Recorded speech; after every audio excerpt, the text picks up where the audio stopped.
Hello, everybody. It is me, GamePenguin21, and today, well, looks like it's time for the end of month roundup. I know this is gonna be whatever, and I might not even release some Halloween stuff this time because I'm trying to stream the night before Halloween.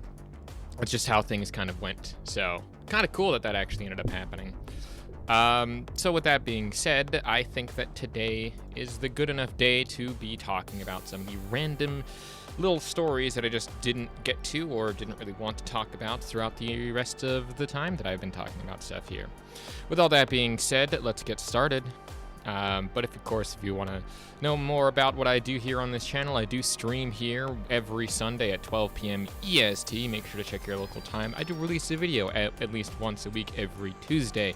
But this month specifically, I'm doing 2 streams a week, Tuesdays and Thursdays. The last Thursday stream will be October 30th, the day before Halloween. So come by, say hi, and say hello. All the other stuff that was happening in this. With all that being said, let's get started. For real this time. So the Virtual Resistance basically talks about who is ready for 2026 with the new Wolverine game that is being released apparently in 2026. Thank God we actually finally got some official, at least sort of cinematic gameplay of the new Wolverine game. It's been a long ass time for that. There's been a couple other places where there's been some stuff there. I think this was more talking about stuff from a little bit over last month, but I mean, it's here, so whoop-de-doodly-doo. The end-all be-all here is that the Virtual Resistance says, I support exclusives. They drive in generally and deliver us generational defining games, with the person here saying, like Wolverine, Fable, Gears, E-Day, and Intergalactic. Yes, we love them. I'll play them on PS5 or PC. Now, I find it interesting how, again, we don't even know if Wolverine's going to be actually exclusive into this context because it might be, it might not be, but they haven't really announced that yet. But obviously, people, you know, talking about exclusive types of games, at least in terms of this, are still kind of dumb to me. I don't know why people continuously talk about this, but overall, I don't really have anything else to say on it other than just annoying. But moving on. Moving up with the EA agreement to the $55 billion buyout leverage deal thing. This has been one of the things that I wasn't able to cover, I don't think even the last month that I'm thinking about it. But I wanted to at least talk about this because this actually ended up happening towards the very end of the last month. And it ended up actually going through with this whole thing. So there's a little bit of an update there for you if you really care about it. It's just very interesting how EA is the one that got currently bought out. But if you look at Ubisoft's stock prices, yikes. Just so you know, it's about like $2 now, so buy it while it's low.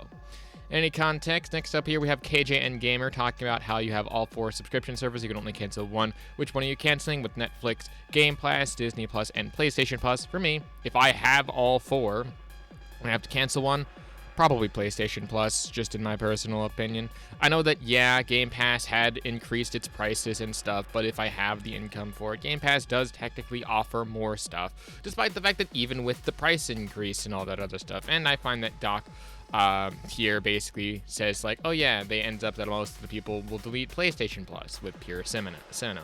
I'm just going to take the word for it here, and I don't really care more about this. I just find it really interesting how people continuously and, well, in a lot of ways, still end up doing a lot of this same sorts of weirdness with the wholeness of, well, yeah. JP here talking about how it's still a good deal despite everything here. And I'm still gonna be honest, it's still an okay deal. Not great, not good, not even fantastic. It is just an okay deal if you want to go for it. It's not great, and personally, I don't have any income for this, so I'm not going to be going into buying this. But if I was able to buy one of those things, I'm probably going to do Netflix then, because it's still a very good deal. Because, you know, I buy my video games, and I still am playing through a lot of my own favorite video games going forward. Next up here, in an interesting breaking news, they have a multiple age verification through ID and face scanning to, quote, protect kids. Now, again, I am very-ish late onto this actual story because not just this actual age verification ended up happening here, but also apparently there was a Discord support got a data breach, and basically now they had a bunch of the people with these age verification concepts already out and about there. Well, isn't that just fantastic, my friend? Luckily, I don't think that I was affected by this, but do make sure that you are checking yourself and making sure that you are, adjusting your stuff accordingly. Cybersecurity is not a joke, Jim. Next up here, we have Moydog talking about how the open beta for the last one said that a lot of people actually preferred a lot of the open weapons and things, and that the open beta had a lot of this where they had to hide a lot of these playtests and things like that, where Enders comes in here with platoons enable combat and some of the noticeable improvements, kind of interesting here, but then also crashed out at other people who basically, tried to point out that they technically was hiding a lot of the closed weapon all-out warfare stuff, even though they were apparently right next to each other. I wouldn't know. I wasn't a part of the beta because I am not doing the secure boot thing, even though I think that my computer's already set up for that. It's just kind of a little bit of a hassle to do all of that stuff. Overall, there's been a lot of stuff about Battlefield, and I might eventually start covering some of that stuff next month, but as of right now, with my current schedule and everything else, I just kind of want to talk more about random stuff that I actually want to talk about.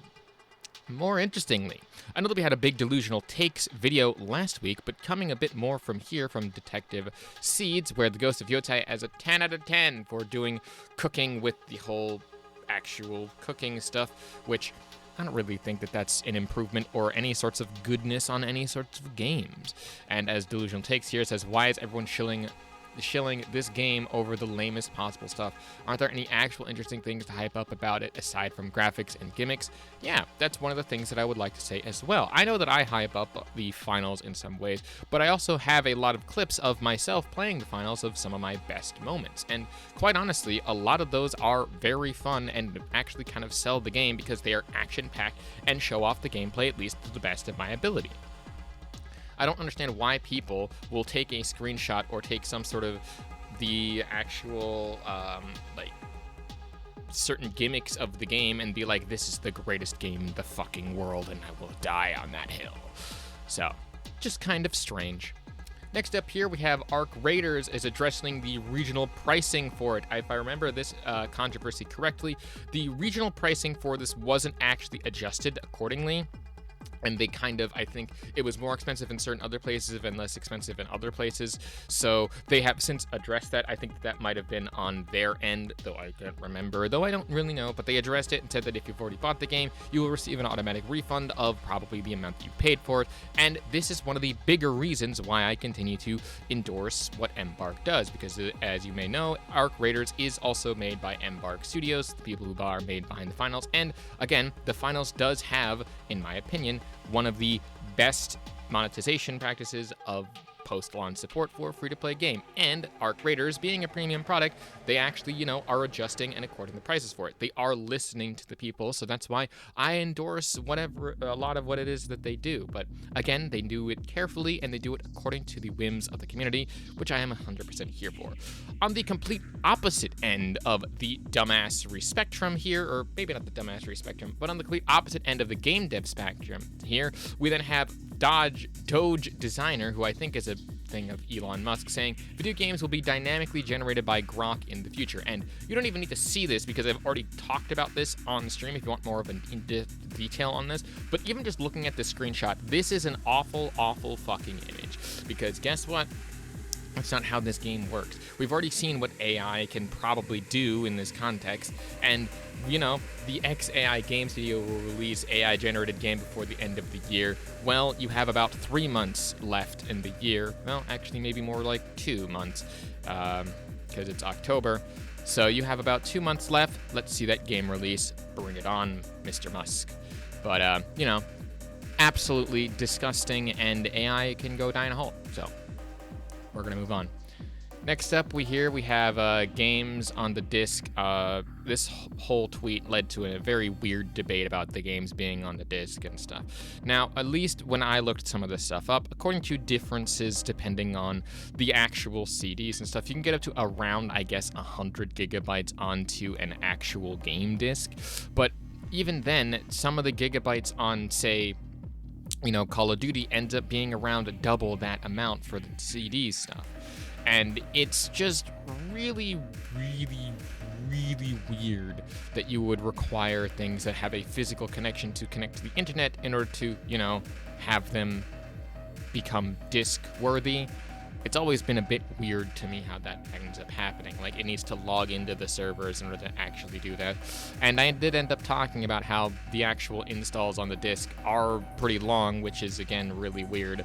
Again, I find it very strange as to why you have to install the disks, or you have the disk and, you have to install the whole game. It's really, really strange here.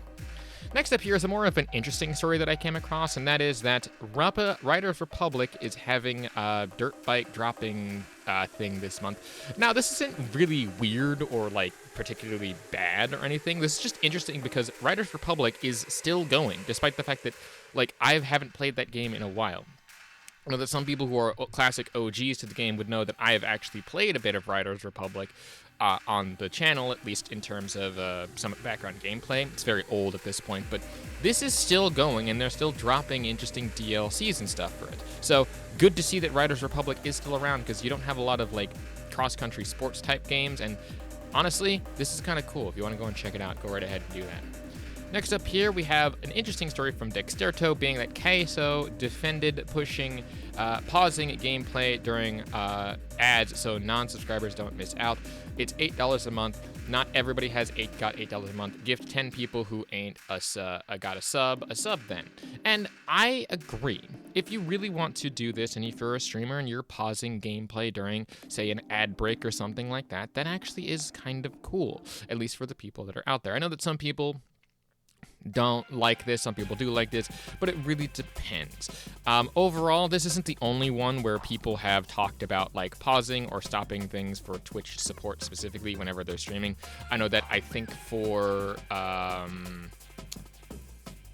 I think it was Charlie, where he ended up making or pausing some donations on his stream for something, or stopped getting subscribers from his Twitch channel or something, defending it as well. So this isn't the only Twitch-centric stuff there. Next up here, we have Ouch with Battlefield 6 having a 24K viewers on Twitch. Now, here's one of, if not the worst parts that I really don't like about this. See, you're using Twitch viewers in this context for when you're talking about this. This is the most, probably not delusional, but actually very stupid take about saying, oh, we can monitor it via Twitch numbers rather than, say, monitor it via actual people playing the game rather than, a number of people watching the game. And oh no, more people are not going to be able to watch the game that they so desperately want, maybe because they're probably playing the game. Plus, also, this might have been taken out of context in the sense that this might have been a slower day for Twitch, and Twitch is also kind of going down a bit of the drainage pipe here.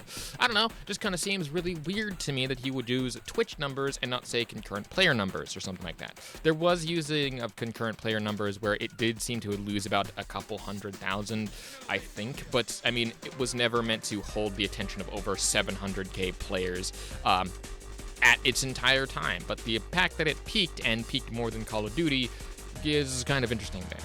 Next up here, guess who's back in the news for Battlefield stuff, and that is Riley CS here, who ended up dropping yet another small little clip montage of them just absolutely just aimbotting and doing all that other cheatsy doodly stuff that everyone thinks that they do, but they probably don't, given that their gameplay looks consistent across the board.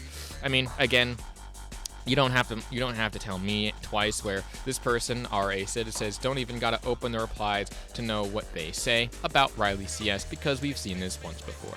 I didn't want to, immediately make that judgment based upon what's happening there, but given the sheer amount of people in the responses that continuously bring up those same things that everyone knows that is probably going to be brought up, which I don't even need to actually even say it if you know what I'm talking about, but it's quite honest to me that from what I see, Riley's just very good at aiming, though, in my opinion, there is certain sussy clips, but overall, they use a hand cam, they actually, aim and do this other stuff, but oh no, it's how the aim stuff works.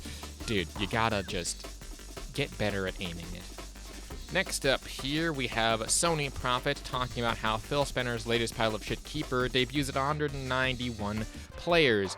To put these numbers into perspective, Booty Farm debuted at 268. Now, I don't know about either of these fucking games, mind you. I've never even heard of the game Keeper before. In fact, I don't think that there was any marketing that I ever saw of the game Keeper.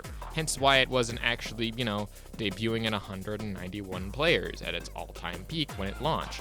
It might also be one of the smaller games that they just didn't push marketing-wise. If this is supposedly some sort of Xbox Game Pass or Xbox game that was just not talked about, then yeah, there's no wonder why it failed.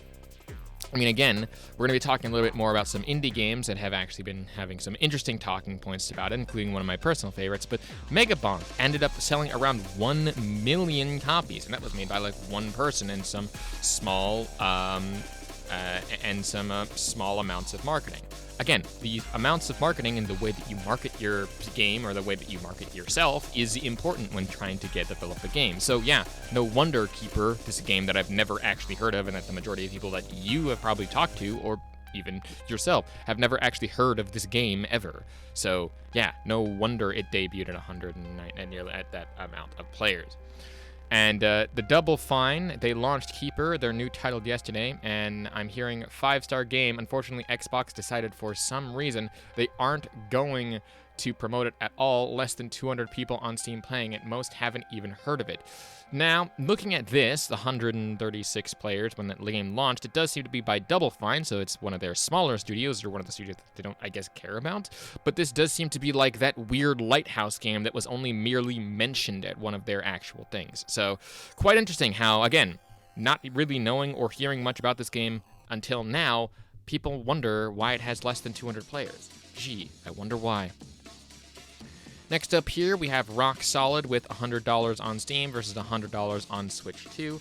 Is actually kind of correct, given that a lot of those games on there can either be bought on sale or bought for less than bought for less than like $50. Is quite interesting as to how that actually ends up working. You might be looking at this being like, oh well, some of those games are actually very old, and you really shouldn't be talking or doing about those old types of games. If you're only here for like the big budget AAA games, or even some of the other games that are more quote unquote newish, might I suggest looking into some of the free-to-play sections, because again, like I said, you can find some gems in there, but you do have to do a lot of other stuff for that.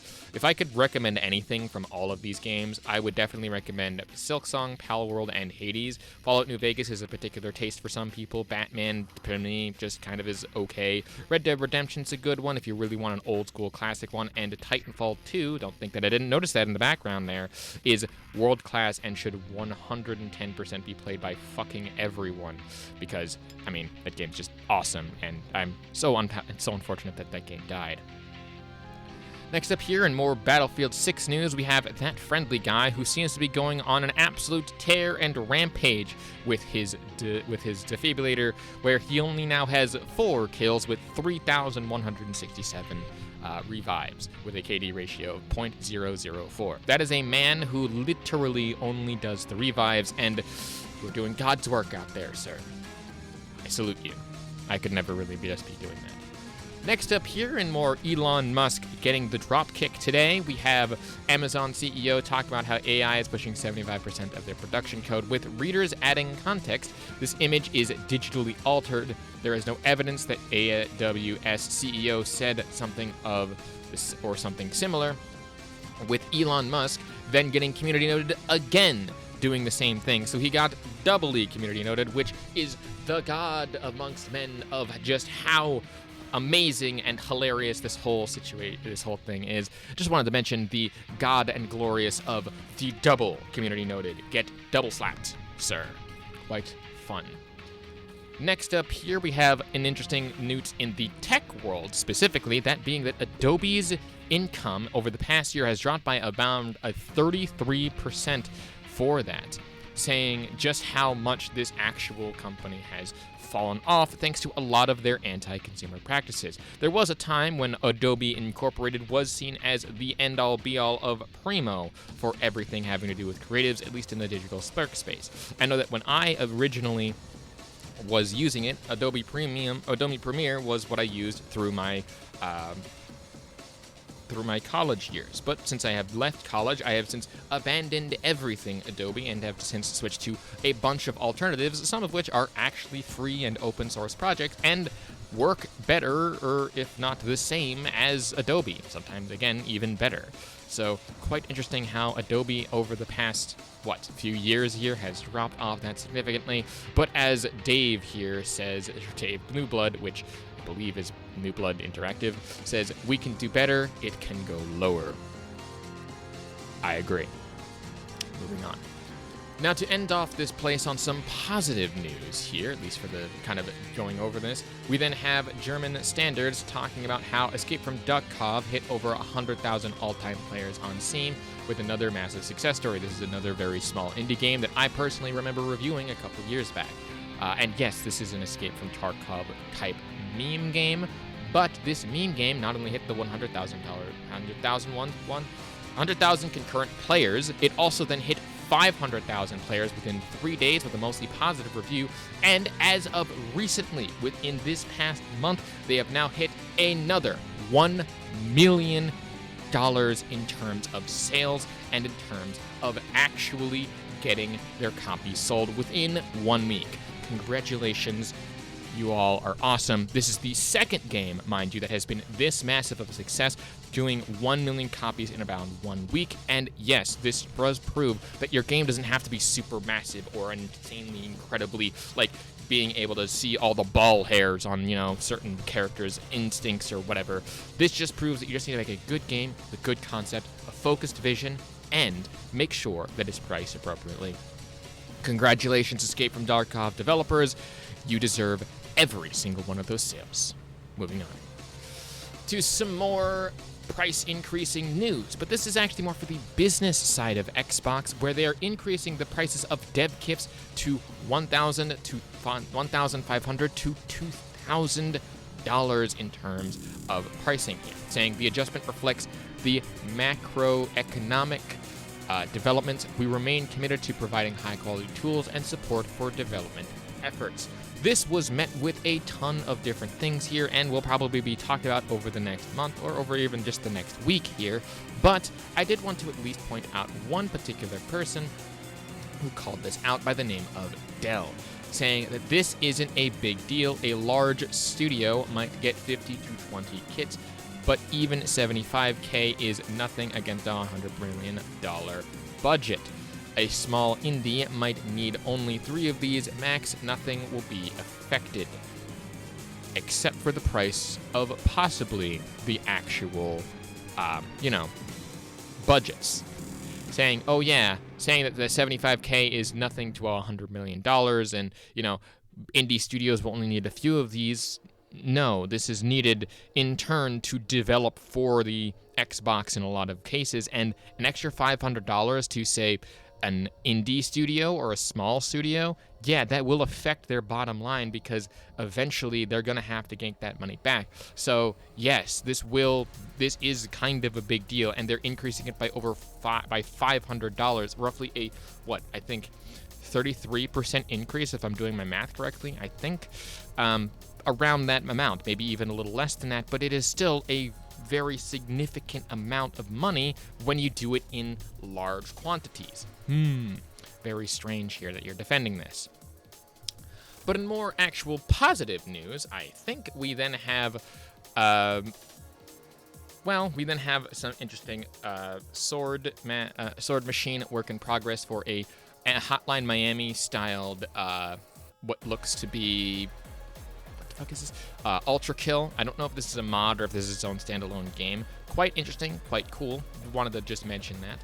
We'll then also have, to just kind of blast through here, with Battlefield 6 developer is calling out EA when they, quote, worked for 2.5 to 1 to 2.5 years on the foundation of the game for Battlefield 6 in the credits of the actual game.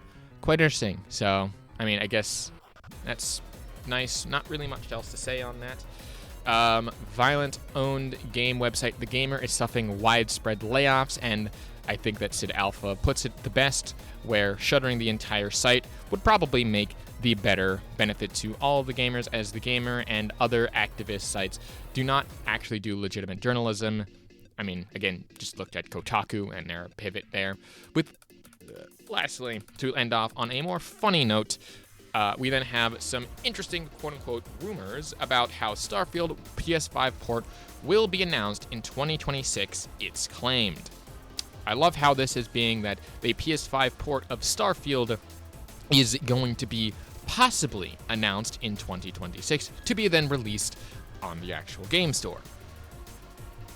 I don't trust any of this, mainly for the fact that these sorts of rumors don't really tend to really be talked about.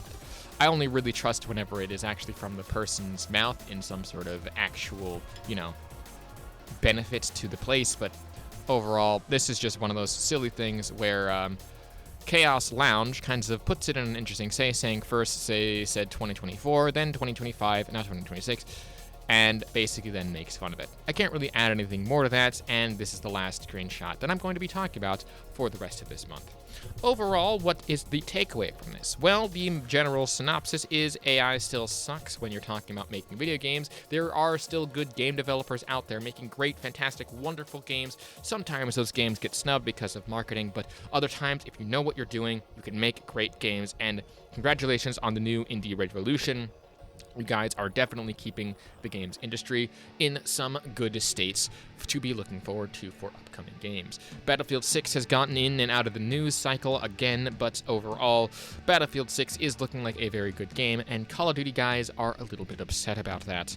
Overall, the increases to prices and everything else seems to be just being stupid, but overall, another month, another time for news. With all that being said, if you like what it is that I do, want to form any other way, shape, or form, other than like and subscribe, which always opens up links down to everything in the description below.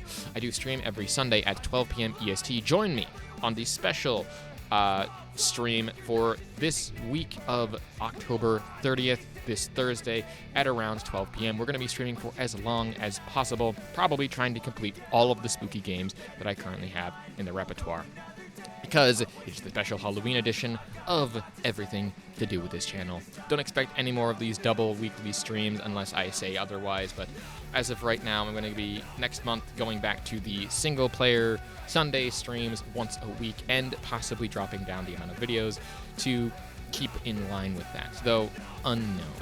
I might just release more reviews and things, but we'll talk about all of that later. Subscribe to the second channel where you can see some more unedited, interesting content. With all that being said again, my name is GamePang21, and a peace.